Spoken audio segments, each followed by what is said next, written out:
গত বছর ডিসেম্বর মাসের 14 তারিখে আমার বড় একটা অ্যাক্সিডেন্ট হলো। বড় একটা ট্রাকের সাথে জলসা থেকে ফিরতে গিয়ে, নদিয়া ডিস্ট্রিক্ট থেকে ফিরতে গিয়ে শান্তিপুর নামক জায়গায় ব্রিজ থেকে নামতে গিয়ে বড় অ্যাক্সিডেন্ট হলো। কানের হাড় ভেঙে গেল ভিতরে, দাড়ির তলায় 4টা সেলাই হলো, জিভের উল্টো দিকে 4টা সেলাই হলো। কত কষ্ট, আল্লাহর কসম আমি মনিরুল ইসলাম আমি জীবনেও ভুলবো না। আমার অ্যাক্সিডেন্ট হওয়ার সাথে সাথে 1 মিনিটও যায় না, আমার জনম দুঃখিনী মা রাত 12:30টাতে আমার কল দিয়েছে। আমার অ্যাক্সিডেন্ট হয়েছে, গোটা শরীর রক্ত, শুধু আমার জ্ঞান আছে, তবে রক্তে ভিজে যাচ্ছি। মোবাইলে দেখলাম মা কল দিয়েছে, ড্রাইভার সুস্থ আছে। আমি ইশারা দিয়ে বললাম, বলিস না আমাদের অবস্থা। কিন্তু আমি অবাক হলাম, আমার অ্যাক্সিডেন্টের সাথে সাথে আমার মা কি করে বুঝতে পারলো। আমার মাকে ড্রাইভার বলল, আমরা ভালো, আমরা আসছি, আমরা বাড়ি ফিরছি, প্রোগ্রাম হয়ে গেছে। মায়ের মন যেন মানে না, বারবার কল দেয়।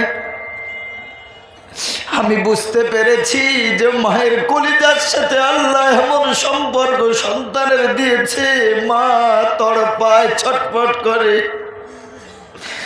শান্তিপুর হসপিটালে, আর্মি হসপিটালে গিয়ে টিচ করে, ওখানে ব্লাড বন্ধ হয় না, কলকাতা চিত্তরঞ্জন মেডিকেল কলেজ হসপিটালে ট্রান্সফার করলো।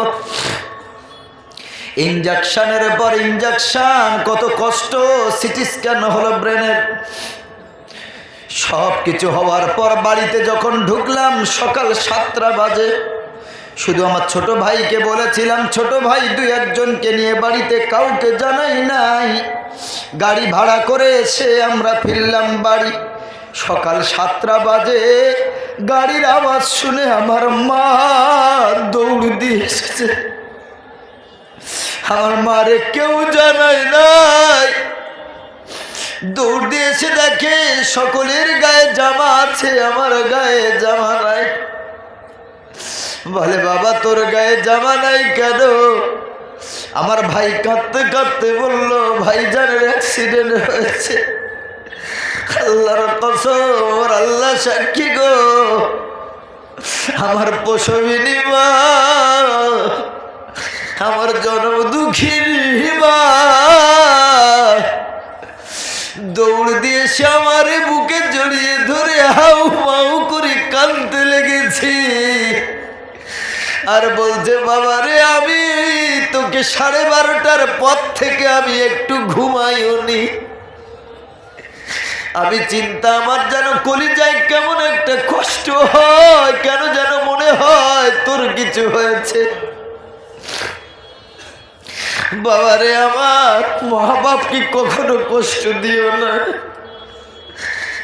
মা বাপ হলো খুঁটি, মা হলো ছাদ, এই দুটো যার নাই তার সব কিছু বাদ। আজকে যাদের মা নাই, বাবা নাই, কবরস্থানের সামনে গিয়ে মা মা বলে 1000বার কাঁদলেও, খোকা বলে, আব্বা বলে আর কেউ ডাকে সাড়া দেবে না। আব্বা জানকে 1000বার যদি আব্বু আব্বু করে ডাকো, আল্লাহর কসম আর একবারের জন্য আমাদের খোকা বলে, আব্বু বলে সাড়া দেবে না। বাপ মাকে কষ্ট দিও না। কতজনের বাপ মা চলে গেছে, কতজনের আব্বা মা অসুস্থ, ওদের জন্য একটু দান করুন, সাদকা করুন। কারণ ওরা জায়গা জমি ঘর বাড়ি, লক্ষ লক্ষ টাকা দামের জায়গা, ঘর, দোকান মাকান সব তো আমার আর তোমাদের দিয়ে চলে গেছে। তাদের জন্য কিছু যদি দান করেন, নবীজি বললেন, সাদাকাতু তারুদ্দুল বালা, সাদকা দিলে বালা মুসিবত দূর হয়ে যাবে দুনিয়ার। ওয়া তাজিদু ফিল উমরি, আর হায়াত বেড়ে যাবে। মানুষ মারা যাওয়ার পর তার নামে দান করলে আল্লাহর নবী বলেন এই দানের সওয়াব তার আব্বা মা পরিবারের কবরে আল্লাহ পৌঁছে দেন। আছে কি কোনো আল্লাহর বান্দা এক নম্বরে আব্বার জন্য মায়ের জন্য 50,000 টাকা আমি চাইব, প্রতি মাসে 5,000 করে দেবেন, 10টা মাস দেবেন, একসাথে দিতে হবে না।